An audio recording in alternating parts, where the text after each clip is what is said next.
Nightcrawler's been out for a little while now, and I finally feel comfortable making this review. I didn't post it earlier than this because I just wanted to make sure I had enough games on him before I make the review, so I'm not just saying stuff. I've actually played him quite a bit at this point, so I feel comfortable doing that. Here's the outline of what I'm going to go over. First, I'm going to cover how Nightcrawler works and what his cards do, and then I'll talk about how fun he is, deck building stuff, along with a true cost curve for him that I did, the aspects and how he fits into each of those aspects, some of the community polls that I put on my channel, my opinion, strength, and then my final thoughts on the character. If you could like and subscribe, I'd appreciate that a lot. I'm getting really close to 1,000 subscribers, but no more delay. Let's go into it.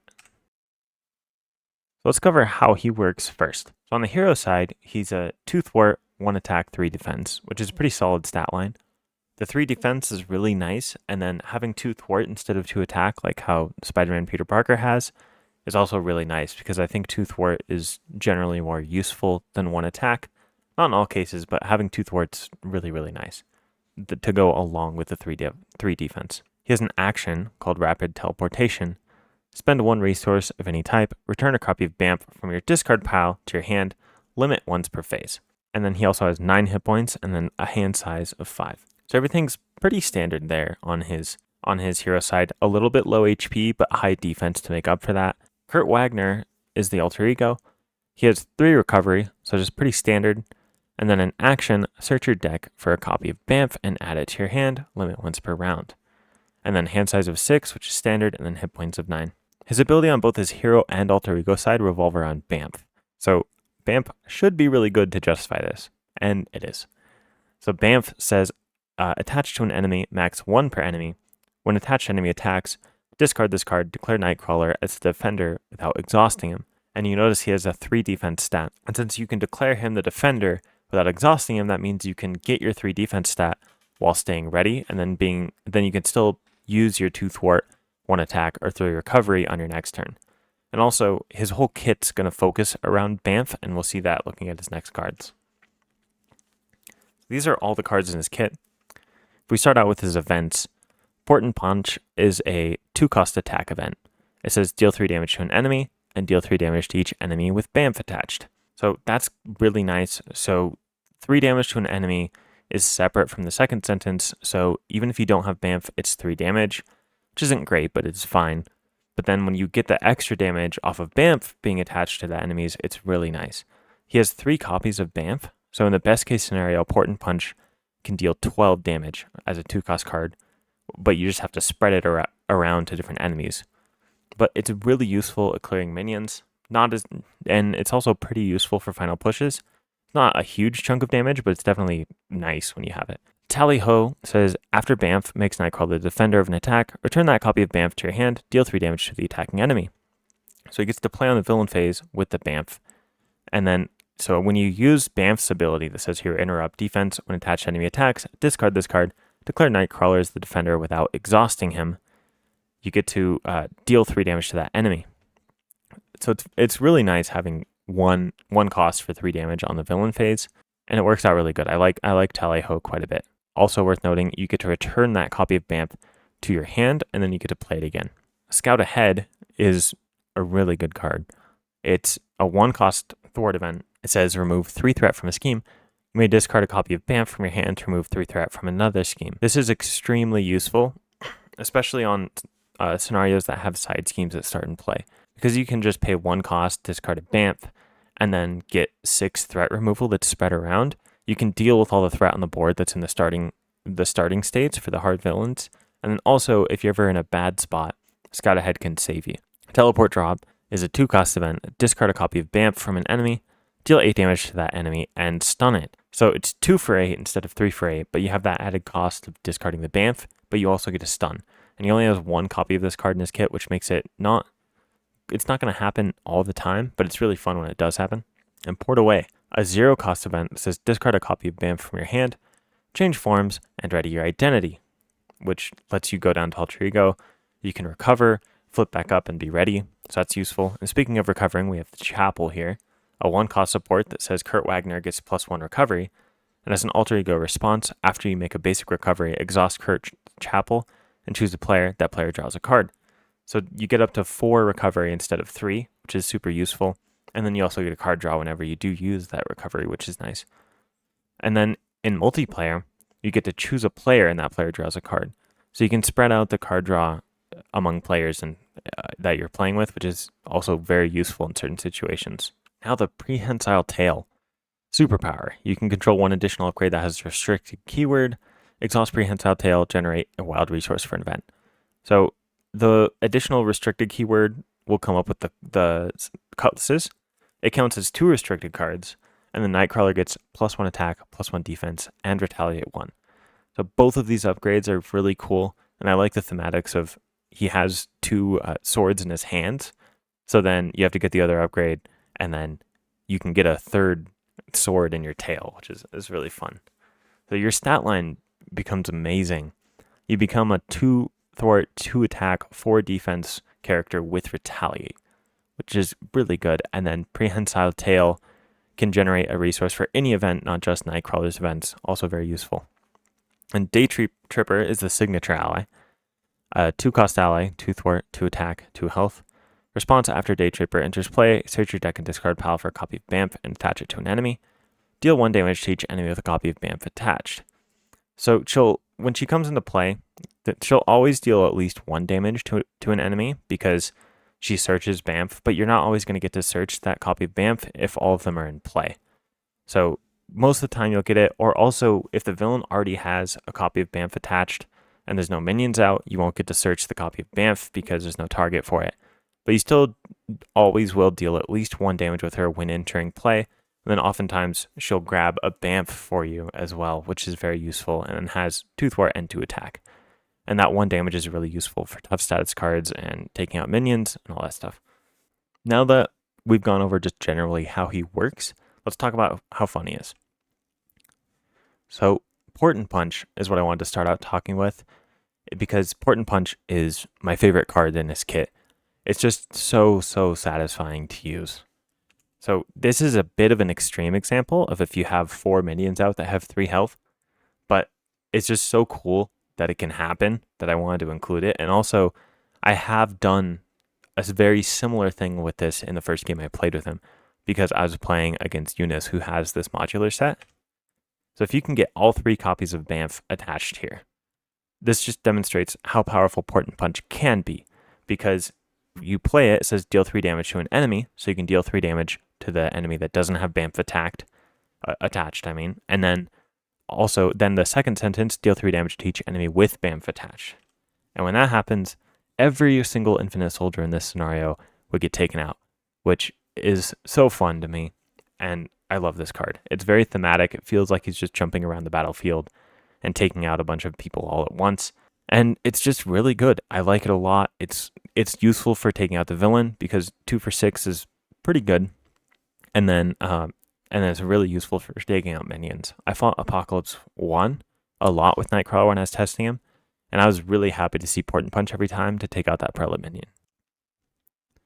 And now I want to talk about how Nightcrawler plays on the villain phase. You can lean into this a lot with defense builds, which we'll go over a bit later, but built into his hero kit is Tally-Ho. And we already went over a little bit how it works, but I just wanted to really emphasize here that this is super fun. So Apocalypse is going to send an attack at you. It's going to be 2 damage plus a boost card in this situation. You use Bamf's ability to discard Bamf.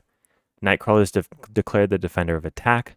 You respond to that with Tally-Ho, and then you get to return that Bamf to your hand and deal 3 damage to Apocalypse, so you get your Bamf back. You get to defend without exhausting, and you deal 3 damage. It's just super nice. And then when you have your cutlasses out, it's 4 damage to Apocalypse, because he'll also take that retaliate damage, and you're blocking for 4. So in this case, he'd have to get a triple boost card to be able to even damage you.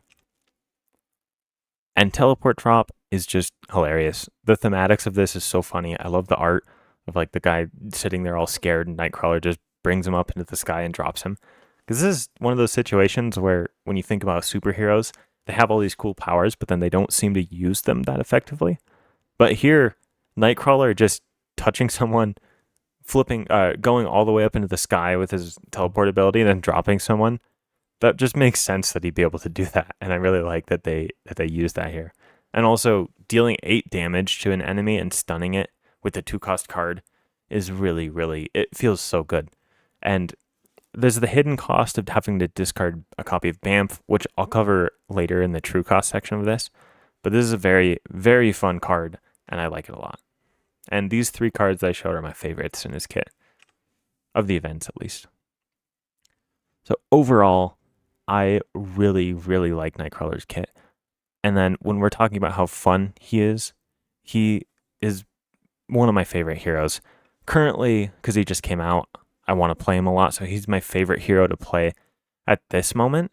I think when all the dust settles, and then I'll be able to have a more like less not as hot of a take on Nightcrawler. I think he'll still for sure be in my top 5 heroes, possibly still my favorite hero. I love the way he interacts with all of his cards. Bamf is what makes this kit so fun to me, because Bamf is actually one of the most satisfying cards to play in all of Marvel Champions, in my opinion. And you get to do it all the time because you're searching it with your hero action, you're searching it with your alter ego action, you're getting it with Day Tripper. It's so good.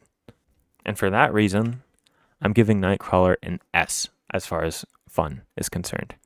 And now that we've talked about how fun Nightcrawler is, we can go into deck building for him, because you're going to want to play a good deck when you play Nightcrawler to get the most fun out of him.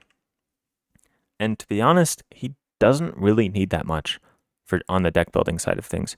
His kit functions really well on its own, and his cards are so cheap that you don't really need that much. You can kind of do whatever you want, which is why the only cards I'm really talking about here are Deft Focus and X-Gene.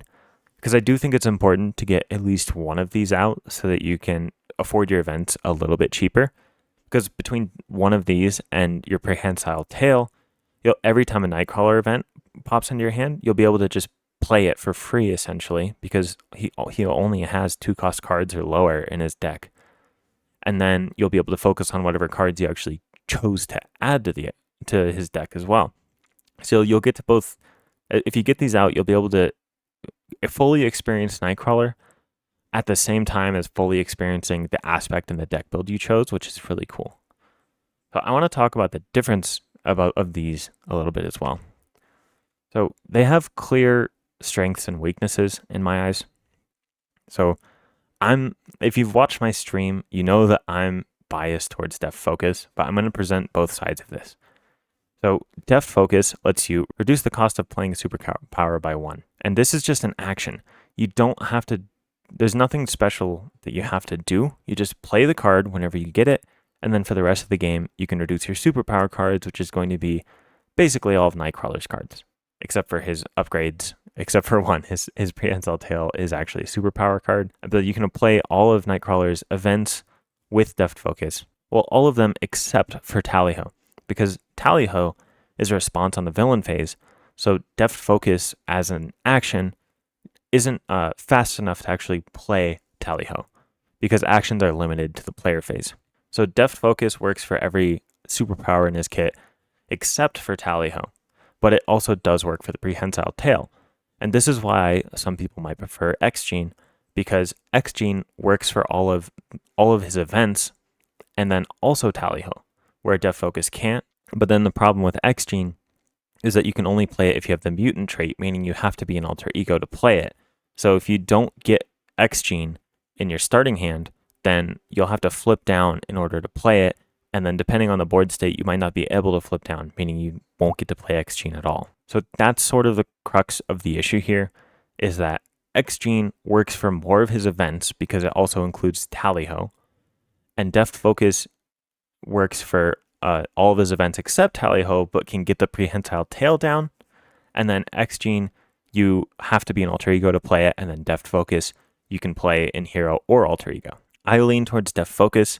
I like Deft Focus more than X-Gene. I've always not really liked X-Gene, but I also wanted to present this poll that I have because I am in the minority with this. Most of the people that I asked on this poll said that they preferred X-Gene over Deft Focus, and I think the reason for that is because X-Gene works on the villain phase, so you can play Tally-Ho with that.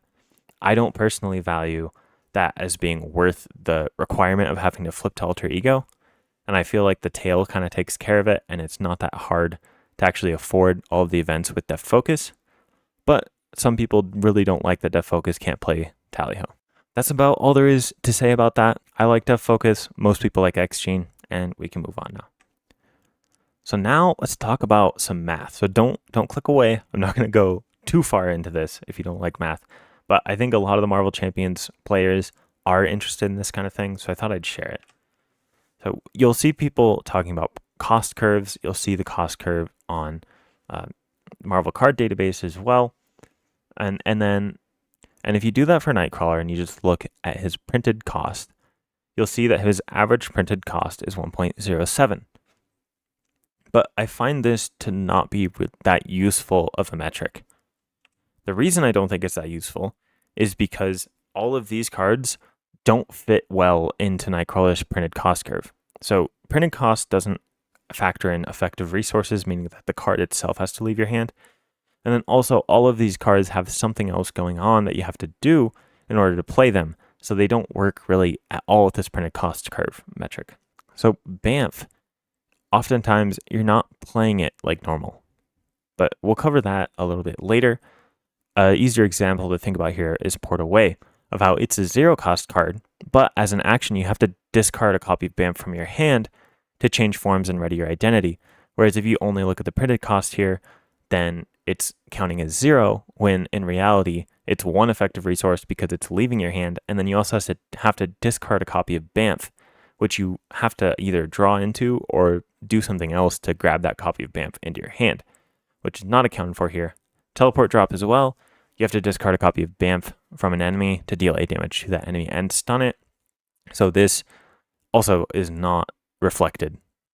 Day Tripper also has some stuff going on, because after Day Tripper enters play, you get to search your deck and discard pile for a copy of BAMF and attach it to an enemy and deal 1 damage to each of those enemies. For Tally-Ho, you have to discard BAMF and then return it to your hand, and then it has to go back, which the printing cost curve doesn't reflect any of this on how it's going on. So let's start by just talking about effective resources and what that means. So BAMF has a 0 printed cost, but when you hear people say effective resource or true cost, which I started saying true cost in my really old video called The Thermodynamics of Marvel Champions. I wasn't that far into the community at that point, so I didn't realize there was already a term for effective resources. So I made up my own, which was true cost, which it's also easier to write true cost in my code than effective resources. But anyways, that's a little tangent. When I say true cost or effective resources, I basically mean the same thing. So we also have to consider with BAMF, though, how we're actually getting it. So what you can do is just count the cards that are leaving your hand, and that represents the cost.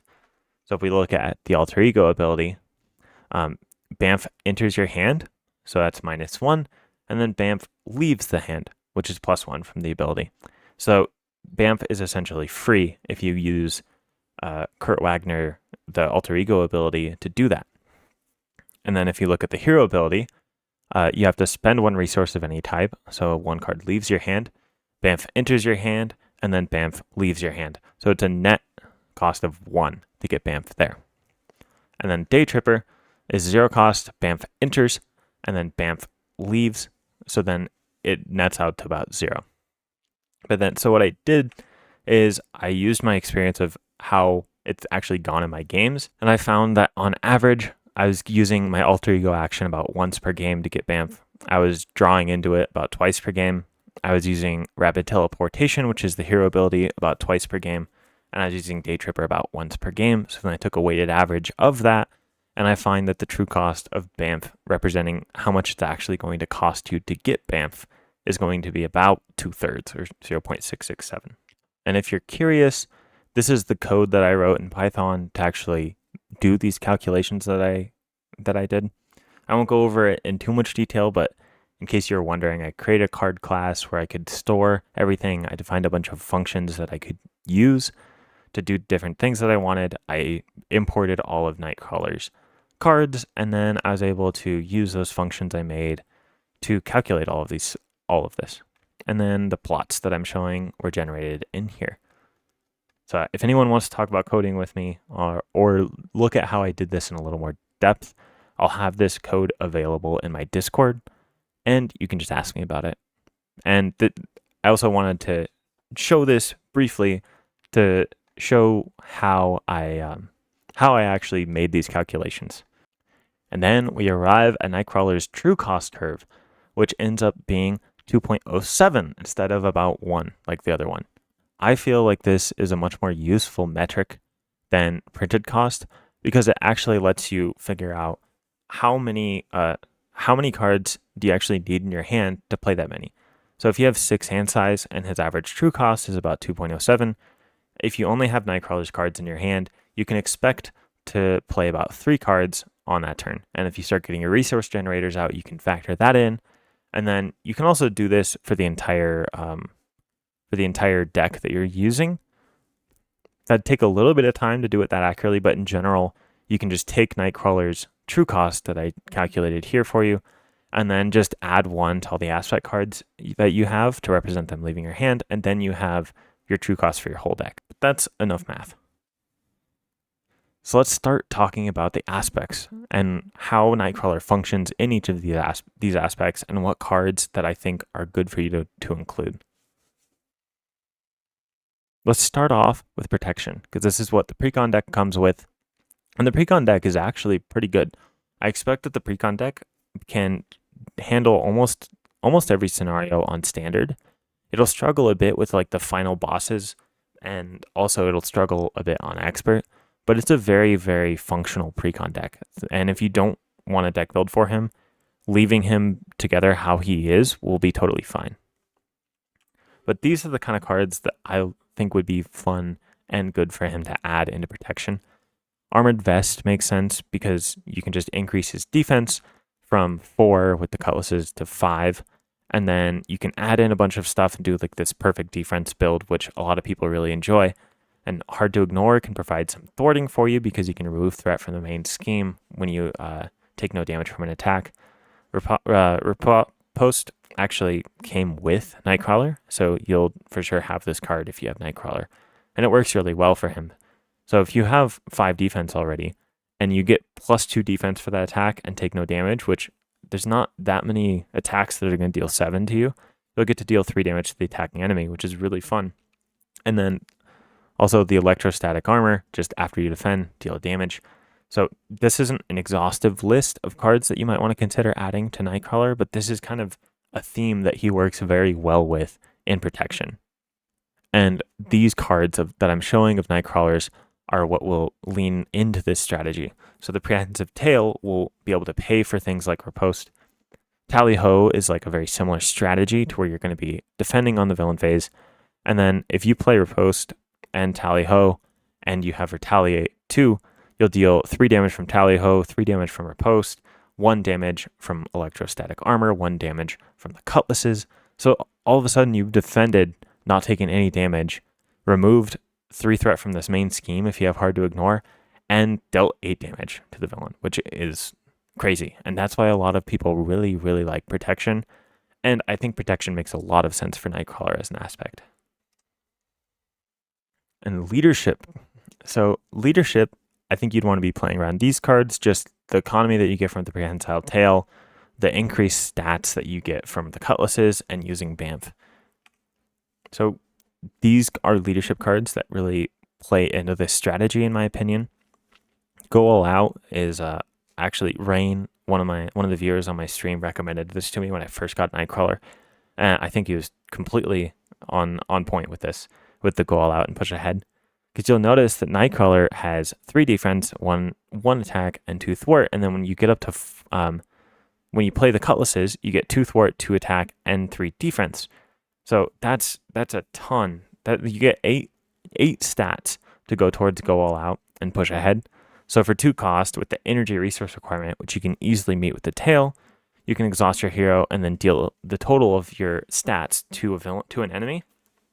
So it's a 2 cost card plus an exhaust on your hero to deal 8 damage. So if you subtract that 2 damage that you have from your basic attack, it's a 2 cost card for 6 damage coming from the leadership aspect, which is really cool. Push Ahead is a very similar thing. So it's going to be the same thing, except you're thwarting for for a total of 8 from that event, but since you exhaust your hero, you're essentially paying 3 cost for 6 thwart. And then the reason I include Iron Man in here is because Nightcrawler is so self-sufficient on staying alive and defending, he doesn't need allies to chump block for him all the time. So you can play allies like Iron Man that you want to stay on the table and really invest in them, and then get a bunch of output from your allies instead of just using them as blockers over and over again. And so all the Voltron strategies work really well with Nightcrawler. Lead from the front is another fun card with Nightcrawler because you can keep your allies around. You can build up a board of like 3 or 4 allies and then give all of them and your hero +1 attack and thwart. And then that also combos really well with Go All Out. And that brings us to Justice. Justice, in my opinion, has the least synergy with Nightcrawler. But the card that stands out to me for a Justice build is Kurt's Chapel, because that's an alter ego response that he has to get +1 recovery and get to draw a card or give that card to a player. So for Justice, I think it makes sense to do a Confuse build. Because when you bring in cards like Concussive Blow and Dazzler, and there's other options, and then Under Surveillance, that increases the buffer on the main scheme. That gives you more freedom to go into Alter Ego, and then when you're in Alter Ego, you have all this nice X-Men support that can support your hero. So Moira, when you flip back up, will let you draw a card, which is nice. X-Mansion will let you heal 1 from a mutant or X-Men. So it could be allies, or it could be yourself, or a different hero. And then Mutant Education, if you have the X-Mansion out already, lets you draw a card when you play it, and you can just shuffle 2 identity-specific cards in your discard pile into your deck. So that means that you'll be able to see your Nightcrawler cards more. And then X-Gene, I think, combos well with this strategy, because when you're doing Justice, it won't be as hard to flip down to Alter Ego when you need to play it if you don't get it in your opening hand. Weapon X is another fun thing you can do, because you won't necessarily be like too low health when you want to flip down every time. But with Weapon X, you can take a damage and then discard cards until you get an identity-specific card. And then that gives you another damage that you can just easily heal with your Chapel. The way I would play Justice for Nightcrawler to have the most fun would just be to lean into his hero cards, use the Mutant Education to shuffle things like your Bamf and your events back into your deck, and then grab Bamf with your Alter Ego ability, and then you'll see more of your hero cards when you have things like Weapon X and Mutant Education, and then you can pay for those with XG. And now, onto Aggression Nightcrawler.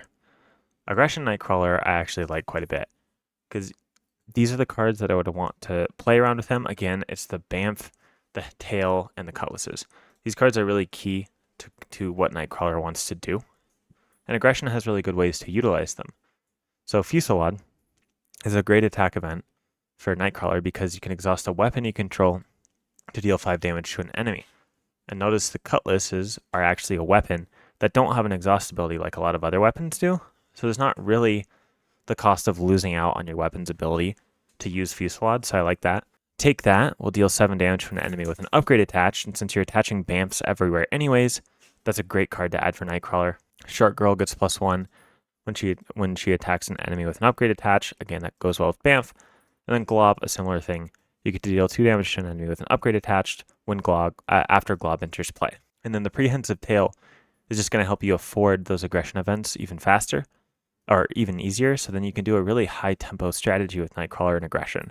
I used a very similar strategy to this, like all of these cards were in my deck when I played against Expert Sabertooth on my channel, and that game was really fun. It was a super high tempo game where I actually took out Sabertooth 2 before rescuing Robert Kelly, and then I was able to just deal with stuff a little bit on the board and then do a final push not that much later to take out Sabertooth 3, and he never even had time to heal, and it was super fun.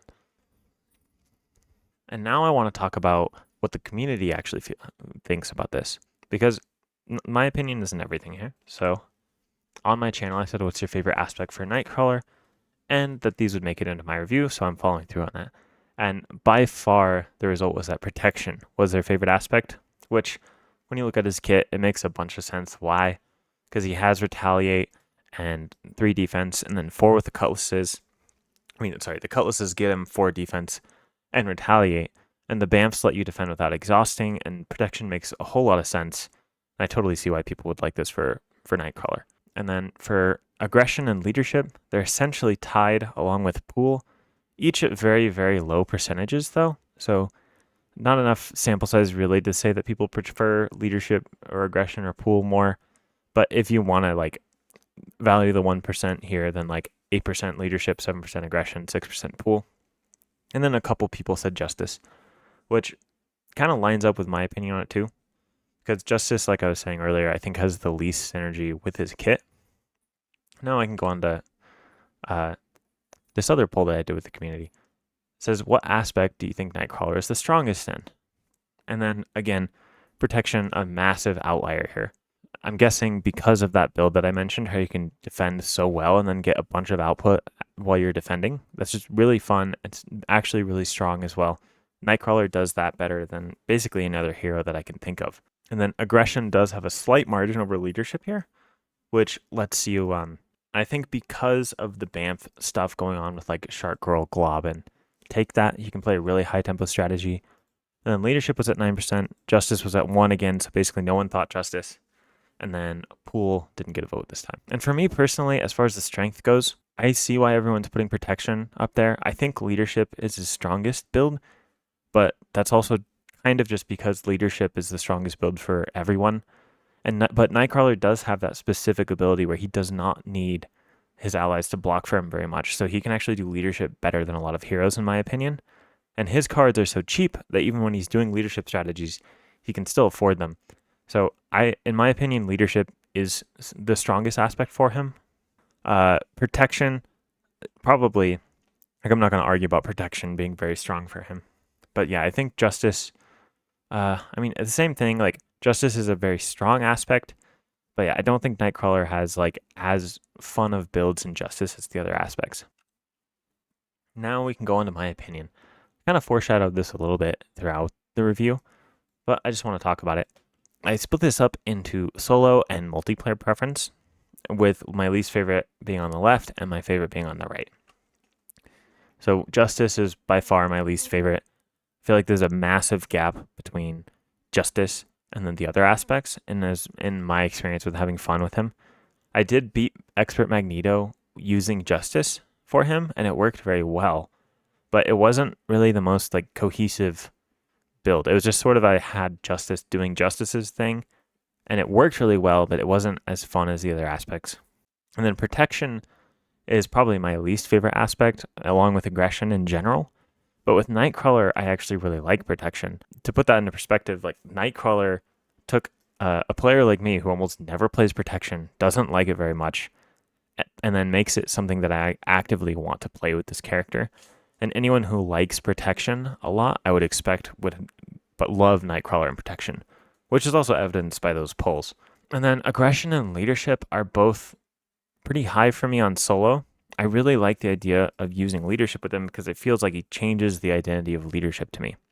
Because I often use leadership as a way to get output from my allies, whether it's thwart or attack, and then I can keep my health up by blocking with them, which that pattern can get a little old after a while, and Nightcrawler mixes that up, and he also offers unique leadership builds that I haven't tried on other heroes as much, such as using go all out and push ahead. Those are very viable on him, and I hadn't even used those cards before that. I like leadership a lot for him. Aggression, again, is an aspect I don't generally like very much. But with Nightcrawler, it takes aggression from an aspect like I seldom play and don't like very much to being debatably my favorite aspect with leadership in solo, which is crazy to me. Like I enjoy that so much. Like Nightcrawler changed the identity of protection and aggression for me, and he's a hero that I actually want to change my playstyle entirely when I play him, which is really fun. I have aggression slightly higher than leadership at this moment in time just because I really enjoy the tempo strategy with him, but I also really like leadership with him. And then in multiplayer, it's going to be a little bit different. Justice, again, at the very bottom. I don't think Nightcrawler should be the Justice player at the table in general. I don't think he synergizes with it that well. There's other heroes I think would do a lot better with Justice than Nightcrawler would, and it doesn't really feel that different to me in solo and multiplayer. You can flip down a little bit easier, so you could do that alter ego build better in multiplayer than you could in solo, but still, I like the other aspects more. Aggression moves down again for me because I don't enjoy aggression as much in multiplayer, because in multiplayer, aggression becomes more of like a minion slaying aspect, in my opinion, and I'm not as into that. because you can't just like have the aggression player burst down the villain in a 4-player game. So that takes a lot of the fun out of aggression for me in multiplayer. So that's why it went down a bit. I still enjoy it though. And then leadership, I just moved down slightly. And protection, I moved up a lot because in multiplayer, I feel like Nightcrawler would be one of the best characters, if not the best character in the entire game at blocking for the entire table. And I love that. I would for sure do a protection build if I was taking Nightcrawler to like an event or something that where I'm going to be playing in 4-player and I don't necessarily know what's in the other people's decks. I would know that I could just build up, I could keep everyone alive, and I could have a decent amount of output compared to the other players using protection while also keeping everyone alive, which is really cool. And now we can talk about Nightcrawler's strength. I've kind of avoided talking about this until the end because I think it's less important than how fun he is. But Nightcrawler is a very strong hero in my opinion, especially in leadership, again, because he is so self-sufficient that what he's wanting to do with his cards just sort of happens, and everything else that you want to do, you can excel at the same time. It's like leadership, that example of bringing the allies in, it's super powerful. I did a fairly generic leadership build using like Uncanny X-Men with Nightcrawler, taking on Apocalypse 1 on expert mode, which is a very hard scenario in solo. And I won 3 times in a row with that build without really any issues. It got a little dicey one time, but I was never really in that much danger of losing except for one of the games, and I still actually ended up winning that. So 3 for 3 against one of the hardest villains in the game in solo with that aspect is pretty good, and especially with just a first draft deck. Like he handled Apocalypse quite easily. And then I also took down Magneto with him in Justice. Nightcrawler is able to just deal with the side schemes. I could actually block Magneto's attacks every once in a while, even in Justice. I got a lot of output out of Jessica Jones, which was really cool. And yeah, so I won, but it didn't feel thematic or like I was really playing Nightcrawler. I was doing Nightcrawler things, yes, but my aspect wasn't really complementing my Nightcrawler stuff. It was like mostly separate, which I wasn't that into. But again, took out expert Magneto in solo without much issue. And I haven't done it yet, but I'm pretty sure that he can take out Ronin and Venom Goblin, who are notoriously hard villains, with a leadership strategy, which I haven't done that yet. Maybe I'll do that on my channel. But I think he's incredibly powerful in leadership. I saw Web Warrior Fanatics play through against Ronin using protection to win, which that's pretty good. Being able to beat Ronin with a protection aspect is pretty impressive, and that's something Nightcrawler would be way better at than other heroes. And I don't think protection is his most powerful aspect for solo. And then in multiplayer, the protection build that he has is so powerful because Nightcrawler will be able to do his stuff, but then also, similar to how leadership works from in solo, Nightcrawler will be able to keep everyone at the table alive and let them do what they're doing even better. So he's like a support, output, damage, thwart, carry all at once in multiplayer, which I really like. So I think he is extremely powerful. I've been thinking about how to rate the tiers of like S, A, B, C, D, etc. And it's become kind of unclear to me like how to define each tier. So I'm going to tell you what tier I think he is in, but I'm also first going to just present some heroes that I view as similar in strength to Nightcrawler. And here they are. Maybe people disagree with me and will tell me I'm crazy that I think he's as good as these heroes, but I think that Nightcrawler is not, he's within the same range of power as all of these characters in my opinion. He does the defense thing that Cap does with Retaliate, except he has more defense and he can defend easier. He doesn't have to discard the card from the hand to ready. Bamf just kind of does it. And based off those true cost calculations I did earlier, he can do it slightly cheaper than Captain America, just discarding a card from the hand to ready. And he also has one more defense than Captain America innately. Captain America is very good and has a better economy once he gets his Super Soldier Serum set up. But Nightcrawler, I think, is very comparable to Captain America in how he works, of being an incredibly consistent character that can play in every aspect effectively and is very powerful. And you can always look to Nightcrawler and you're not really going to just lose on turn 1 to getting unlucky very often, like you can with some other heroes. And then Wolverine, I just wanted to add X-Men onto this list. It's not as much of like a 1-to-1 comparison as it is with Captain America, but they feel pretty similar to me because Wolverine has his thing that he does really well, where he can rush down heroes in solo and he can do a lot of damage. Nightcrawler also can rush down, not rush down heroes, rush down villains in solo. Nightcrawler can also rush down villains in solo, not as effectively as Wolverine, but he can do it a bit safer than Wolverine, in my opinion, because Wolverine is only really tanky if he's not using his claws to deal all the damage. So oftentimes he can just end the game before that, but Nightcrawler does a bit less damage than Wolverine, but then is a little safer because he can just keep defending for 3 or 4 with Retaliate sometimes without even needing to exhaust, which is really good. And then Gamora is just a hero that's pretty good at everything she does. She's very consistent as well, like Captain America, and Nightcrawler feels like he's in that realm as well. So Gamora has really cheap cards with resource generators for those cards, very similar to Nightcrawler, and I feel like all of these characters are comparable. And now here it comes. Here's the tier I think that Nightcrawler deserves. I'm putting him in A tier. So this could change over time, but this just feels this is how I feel about Nightcrawler. So I think he is an S tier hero in fun, and I think he's an A tier hero in strength. He's very consistent, he's unique, and he offers you a variety of different builds that all work for him, and he feels extremely good. One of my favorite heroes in the game. I don't think that's going to change over time. I think he's going to stay towards the top of my favorite heroes the entire time because he's just that fun and that powerful. And I recommend him to basically anyone that wants this game because he's really cool. And that's going to conclude this video. If you made it this far, thanks for watching the whole video. I appreciate it a lot. If you could like and subscribe, I would appreciate that too. Again, I'm getting really close to 1,000 subscribers, which is like a big milestone for YouTube. So I'm excited about that. And then I'll see you all next time. Stay zesty. Peace.